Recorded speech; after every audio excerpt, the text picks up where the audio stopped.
Ever feel like you've scrolled every watch list and wrung streaming dry? Think again. Cine cosmonauts.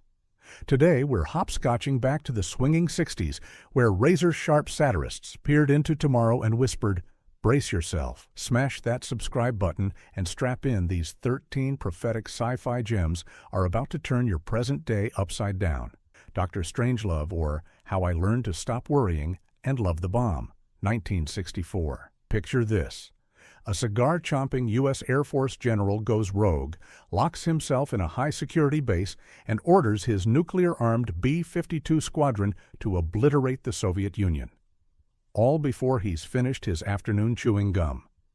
In the Pentagon's cavernous war room, a terrified president, hawkish generals, and a tipsy Russian ambassador flail for a last-minute fix, while the bomber crew, convinced America is already at war, barrels toward doomsday. That's Stanley Kubrick's Dr. Strangelove. Strangelove, a sardonic masterpiece whose laughter feels like nervous whistling in a fallout shelter. Comedian chameleon Peter Sellers plays not one, not two, but three unforgettable roles.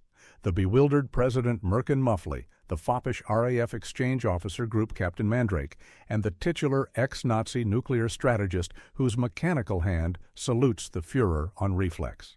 George C. Scott delivers comic gold as the swaggering General Buck Turgidson, while Slim Pickens, wearing his cowboy hat, rides an H-bomb like a Bronco into cinematic legend. Produced for a lean $1.8 million, Kubrick staged his colossal war room on a British soundstage lit by a single ring of overhead lights and shot up to 100 takes per gag to nail the film's lethal timing. Test audiences were so unsettled that Columbia Pictures tacked on a disclaimer. It's a fantasy, yet fantasy blurred into foresight. Today's nuclear football, policy miscommunications, and hot mic diplomacy mishaps all echo Kubrick's nightmare comedy. Half a century later, the film detonates with eerie relevance, reminding every viewer, tongue firmly in cheek, that one bad phone call can end the world. Oh, and that pie fight Kubrick filmed but scrapped in editing? Historians mourn its anarchic finale. Fahrenheit 451, 1966. Imagine a future where firemen don't extinguish flames. They ignite them, hosing kerosene over secret libraries while crowds cheer the crackling destruction under shrieking electric billboards of oblivion. Welcome to Fahrenheit 451, Francois Truffaut's haunting adaptation of Ray Bradbury's novel, a tale that eerily anticipates algorithmic echo chambers and swipe-up distraction culture. Montag, a stoic burner of books, lives with a pill-numbed wife who drifts between wall-sized interactive television and state-sanctioned sedatives. When he meets Clarice, a free-spirited teacher who asks why instead of how, a forbidden ember of curiosity begins to glow. Truffaut, directing in English for the first time, cast Austrian star Oskar Werner as Montag. His clipped diction mirrors the regime's emotional sterility, while Julie Christie plays both Linda, the compliant spouse, and Clarice, the questioning rebel, two halves of a fractured psyche. Behind the camera, Hitchcock alumnus Bernard Herrmann scores a woozy soundtrack that swells like nervous breath whenever pages burn. Shot for roughly £400,000, the production used sleek housing estates ringing London, turning prefab corridors into uncanny future streets. Truffaut's team even built Crimson Fire engine hovercrafts on Citroën DS chassis to glide past the lens. On release, critics found the pacing sluggish, and box office numbers barely covered marketing. Yet decades later, Bradbury's nightmare feels prophetic. Earbud shells, addictive reality shows, and governments calling facts contagions. Alphaville, 1965. Picture Jean-Luc Godard sneaking into glass office towers at 2 a.m., flipping the fluorescent lights and whispering, "Voila, outer space." That guerrilla bravado birthed Alphaville, the 1965 hybrid of trench coat noir and data-driven dystopia that predicted smart speakers, facial recognition, and emotionless algorithmic overlords. Lemmy Caution saunters through the gleaming city with a battered camera and a revolver, investigating missing agents while delivering deadpan one-liners. The metropolis, run by the droning supercomputer Alpha 60, has coldly outlawed poetry, love, and even the word why. Citizens quietly recite party lines, then obediently vanish when logic demands their death. Eddie Constantine, already famous for Lemmy in Pulp Adventures, gives the character new existential weight, while Anna Karina personifies rebellion as Natasha, the programmer's daughter, trying to remember what tenderness feels like. Goddard spent roughly $100,000, peanuts then, repurposing Parisian swimming pools, metro tunnels, and IBM punch card rooms into antiseptic corridors. The film's only special effect is a distorted voice filter on Alpha 60, achieved by doctoring the sound of a patient reading lines. The result is chillingly inhuman. Critics initially wrestled with the film's philosophical digressions and genre-bending style, yet the Berlin jury crowned it the Golden Bear. Today, its warnings feel spot on. Citizens navigate by numbered coordinates, photograph every interaction, and ask a disembodied voice for directions. Hello, Siri.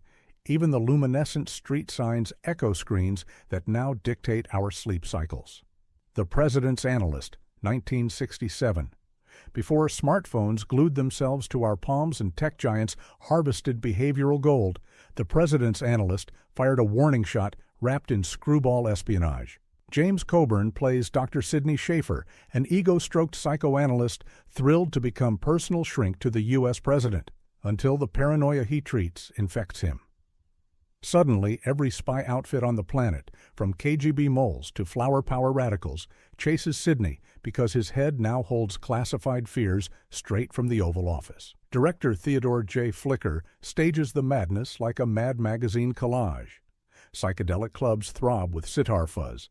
Suburban phone booths explode. Assassins hide in marching bands. Godfrey Cambridge steals scenes as a CIA handler with a conscience, while Severn Darden lampoons stereotypes so brazenly the studio nearly balked. Yet the real villain isn't Moscow, it's TPC, the phone company, an omnipresent telecom empire plotting to implant microtransceivers in every newborn, guaranteeing cradle-to-grave billing. Sound familiar? Bluetooth buds? Made for about $2 million on Paramount backlots, the film used split-screen montages and handheld chases through New York, culminating in a bunker lined with rotary dials the size of trash lids. The '67 audience, still dazzled by the space race, didn't quite embrace a comedy, suggesting beloved Ma Bell might be Big Brother. Box office receipts rang modestly. But late-night syndication turned the movie into a cult passport among privacy advocates and hackers. Fast forward to biometric logins, targeted ads, and smart speakers whispering updates, and Flicker's satire feels unsettlingly clairvoyant. The Day the Earth Caught Fire, 1961. Climate anxiety isn't new, it just wore sweat-stained shirts and nicotine breath in The Day the Earth Caught Fire. British director Val Guest turns Fleet Street reporters into reluctant prophets after simultaneous U.S. and Soviet nuclear tests push Earth's orbit nearer the Sun. Grizzled journalist Peter Stenning, played by Edward Judd, juggles divorce and deadlines as London bakes under an orange sky. Partnered with science editor Bill McGuire and clerk Jeannie, Stenning pieces together classified memos revealing the planet has months before oceans boil. Guests shot on Daily Express floors, packing typesetters to ground the catastrophe in sweaty realism. Orange filters, firemen spraying mist, and milk in studio fog conjure a sweltering heat wave on a budget near £190,000. Guests also consulted Greenwich Observatory astronomers, so the talk of solar output, axial tilt, and tidal chaos rang credible. Box office receipts doubled costs in Britain, yet the film's bigger legacy is its journalistic lens. No superheroes, just copywriters wrestling typewriters, and ethics. Critics hailed the pacing. The movie snagged a BAFTA nod for screenplay and enjoyed American drive-in success. 6 decades later, the parallels scorch. Heat domes, droughts, press briefings downplaying data. Editors debate whether mass panic outweighs public truth. The same dance outlets perform when models flash red. In the climax, presses thunder as twin headlines roll. One heralding salvation, the other extinction. The film cuts to black before choosing. That ambiguous blackout feels ripped from today's feeds, where every scroll toggles hope and despair. So when summer waves melt asphalt outside your window, remember Guest's newsroom sweatbox and wonder, which headline will we print tomorrow? Wild in the Streets, 1968. If elections feel like influencer battlegrounds today, meet Wild in the Streets, the delirious satire that saw it coming. Max Frost, played with pouty rock star charisma by Christopher Jones, is a 22-year-old millionaire singer who thinks anyone over 30 is obsolete.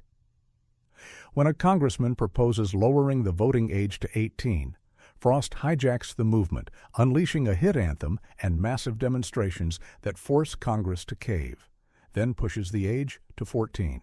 Director Barry Shear films rallies like pop concerts, swooping crane shots, handheld news footage, and psychedelic projections. Shelley Winters devours scenery as Max's narcissistic mother, while Richard Pryor, in an early role, slaps bass beside him. The single Shape of Things to Come cracked Billboard's Top 40, turning the movie into both prophecy and youth marketing gold. Location scouts hijacked Malibu mansions and Hollywood Boulevard, splashing placards overnight to simulate youth uprisings, costs microscopic. Shot for $700,000 and wrapped in 3 weeks, the picture grossed over $4 million for American International Pictures, proving counterculture could sell tickets as fast as it burned draft cards. Yet beneath the LSD-tinged montage beats a grim forecast. Frost spikes Washington's water with hallucinogens, wins a landslide, then corrals seniors into re-education camps. The cheering mob soon targets 20-year-old advisors. Privilege, 1967. Long before record labels pivoted to political ads and stadium tours doubled as campaign rallies, Peter Watkins' Privilege sounded a media alarm. The film mimics a BBC documentary following Stephen Shorter, Britain's hottest pop idol, portrayed by Manfred Mann vocalist Paul Jones. Shorter's every sigh sparks hysteria, schoolgirls faint, grocery shelves stock branded gospels of his suffering. Behind the scenes, government fixers and corporate bishops exploit Stephen's fame, rebranding his rebellion into sermons urging obedience and eventually state-endorsed Christianity.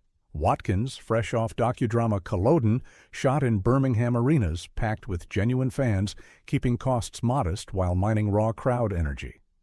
Budgeted near £200,000. Privilege later inspired Pink Floyd's Rock Arena theatrics and mockumentary DNA inside This Is Spinal Tap. Fashion icon Jean Shrimpton co-stars as Vanessa, an artist hired to paint Shorter's portrait, only to watch his soul erode. Authorities denied permits after reading the script's barbs, so Watkins staged guerrilla shoots and printed fake newspapers to fool extras. Critics recoiled at the unblinking cynicism. UK exhibitors buried the movie after tepid weekends, and Watkins left Britain in exile, yet bootleg tapes thrived with punk bands and media studies classrooms. Seconds, 1966. Plastic surgery thrillers are dime a dozen now, but John Frankenheimer's Seconds carved the template with scalpel precision and existential dread. Middle-aged banker Arthur Hamilton receives a cryptic call from a supposedly dead friend promising total reinvention. Enter The Company, a clandestine outfit that fakes deaths, provides new faces, and inserts clients into curated identities. After grueling surgery, Hamilton awakens as Tony Wilson, embodied by Rock Hudson at the peak of matinee magnetism. Hudson, eager to shed his glossy image, delivers a raw performance, especially during the Bacchanalian Wine Festival shot with handheld cameras and real California hippies. Cinematographer James Wong Howe wields wide-angle and fisheye lenses to warp hallways, making elevator doors resemble gaping maws. The Paramount production cost about $2.2 million, yet early audiences recoiled. Some theaters posted warnings about disturbing content. Cannes booed, box office tanked, and Hudson's gamble seemed lost. But the film found resurrection on midnight TV, praised by Scorsese and Soderbergh for predicting biotech wish fulfillment, identity theft, and curated wellness retreats. Today's app-driven makeovers and VR second lives echo Hamilton's disillusion. The company promises freedom, but enforces conformity, recycling failed reborns into cadavers for the next customer. Behind the scenes, Frankenheimer secretly recorded actors between takes to capture authentic anxiety. Howe lit surgery scenes with fluorescents that kept the set uncomfortably cold. In 2025, cosmetic filters swap faces in real time, yet the question gnaws. If you truly erase every wrinkle and regret, would you still recognize the soul? Barbarella, 1968. Before Star Wars offered solemn Jedi temples, Barbarella painted space travel in shag carpeting and velvet neon. Directed by Roger Vadim and bankrolled by Dino De Laurentiis, this pop art odyssey stars Jane Fonda as an interstellar agent whose wardrobe malfunctions double as political statements. Crash landing in the Tau Ceti system to stop scientist Duran Duran's positronic ray, Barbarella navigates killer dolls, Carnaby Street mutants, and angelic pilot Pygar. Each set piece escalates from cheeky innuendo to psychedelic delirium, climaxing in the excessive machine, an orgasm synthesizer she promptly overloads. Fonda, newly politicized yet game for camp, trained on trapezes to simulate zero-gravity stripping. Designer Paco Rabanne fashioned aluminum plates and chainmail into haute armor, predicting wearable tech chic. The $9 million budget dwarfed European peers. Italian sound stages stuffed with styrofoam stalactites and oil slide projections devoured overtime. U.S. box office underwhelmed, but midnight screenings transformed Barbarella into a liberation icon set to Bob Cruz's psych pop score. Vadim battled censors, trimming a dream montage of animated cosmic ecstasy. Fragments survive only in French trailers. Merchandising followed: pinball machines, comic sequels, and a never-made 70s TV pilot that morphed into Buck Rogers concept art, still locked in studio vaults. 5 decades later, Barbarella's vision of intimate human-machine interfaces feels prophetic. Haptic suits, VR pleasure domes, AI wingmen. Even the film's matriarchal Earth president foreshadows on-screen diversity. Critics still debate empowerment versus objectification, yet the aesthetic influence is undeniable. Echoes ripple through fashion runways, Guardians of the Galaxy, and Dua Lipa videos. So when your smartwatch tracks heartbeats during a dating app meet-cute, salute Jane Fonda, drifting across neon nebulae, and ask, are we already living inside the excessive machine? Planet of the Apes, 1968. The Statue of Liberty reveal may be meme material now, but Planet of the Apes detonated on cultural consciousness. Charlton Heston's misanthropic astronaut Taylor crash lands on a world ruled by articulate apes, gorilla militia, orangutan clergy, chimpanzee scientists, while mute humans scavenge in loincloths. The reversal isn't just a gimmick, it's a searing allegory about race, nuclear hubris, and animal rights. Producer Arthur P. Jacobs gambled $5.8 million, huge for Fox Post Cleopatra, to realize Pierre Boulez's premise. Makeup pioneer John Chambers spent 4 hours daily gluing latex to Roddy McDowell and Kim Hunter, freeing mouths for emotion unlike earlier monster masks. The result won an honorary Oscar and birthed modern prosthetic art. Director Franklin J. Schaffner shot Utah's Glen Canyon as Scorched Eden and built Ape City sets with skewed timber to suggest divergence. Composer Jerry Goldsmith conducted avant-garde percussion, ram's horns, steel mixing bowls, that still sounds disorienting. Test screenings stunned executives. The movie grossed $33 million domestic, launched 4 sequels, a TV show, comics, and the 21st century reboot empire. Novelty masks, action figures, and lunchboxes flooded stores. Some historians credit the ape craze with showing Hollywood that ancillary merchandising could eclipse ticket revenue decades before Star Wars mania. Eerily, the caution sticks. Caged humans recall debates on primate cognition. The Apes Council dismisses fossils, echoing climate denial. The atom-blasted liberty still rattles whenever nuclear rhetoric spikes. Trivia: Heston's line, "Take your stinking paws off me, you damn dirty ape," was improvised after his latex collar tore mid-take. So when your smartwatch buzzes headlines about AI outranking humans, remember Taylor kneeling in sand, cursing mankind's folly, and wonder which species will read our ruins. Quartermass and the Pit, 1967. Hammer Films is synonymous with gothic vampires, yet its gem, Quartermass and the Pit, trades castles for subway tunnels and unearths something far scarier. When construction crews extend London's Underground at Hobbs End, they uncover prehistoric ape skulls alongside a sleek metal object that resists drills. Professor Bernard Quartermass arrives, clashing with military brass as investigations reveal the missile is actually a Martian craft whose passengers genetically manipulated early hominids, embedding racial memories that still simmer. Director Roy Ward Baker stretches a modest 275,000-pound budget with bold color gels, shaking sets, and insectoid puppets. He films debates alongside riot scenes where telekinetic pulses awaken ancestral violence, moments that echo modern flash mob chaos. Special effects supervisor Les Bowie used aluminum foil over fiberglass to craft the spacecraft's pulsing interior, while composer Tristram Carey's electronic score buzzes like malfunctioning circuitry. Though the Quartermass franchise was already beloved on British TV, this feature shocked critics with its fusion of cosmic horror and commentary on xenophobia during 1960s immigration debates. American drive-ins embraced the retitled print, and later directors from Carpenter to Del Toro hailed it a blueprint for ancient astronaut storytelling. The Power, 1968. Years before Stranger Things weaponized telekinesis, George Pal's thriller The Power warned of genius hiding in plain sight. At a California think tank, researchers study human endurance for space travel when a lab test reveals one colleague possesses ESI abilities far beyond normal limits, able to raise heart rates remotely or twist steel. As paranoia thickens, anonymous notes signed Adam Hart taunt the team, triggering fatal accidents that look like mind-over-matter murders. George Hamilton anchors the ensemble as Professor Jim Tanner, matching wits with Suzanne Plachette's skeptic.